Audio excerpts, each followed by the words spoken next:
In today's video, I'm going to teach you how to activate or unlock your Steam account. First, let's talk about new Steam accounts.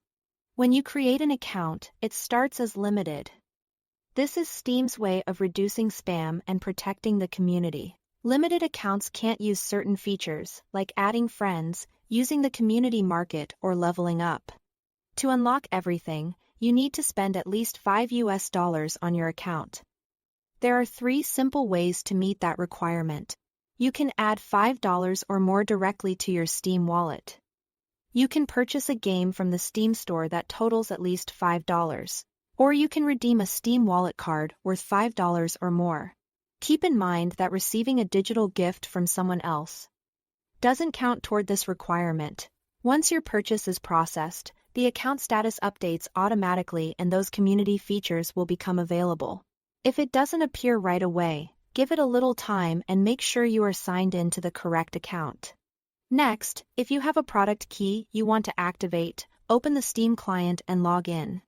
At the bottom of the client, click the Add a Game option, then choose Activate a Product on Steam. Follow the on-screen prompts and enter your product code exactly as it appears. After you accept the terms, Steam will add the game to your library, and you'll be able to install it from there. If the code isn't accepted, double-check for common entry mistakes and ensure the key is intended for Steam.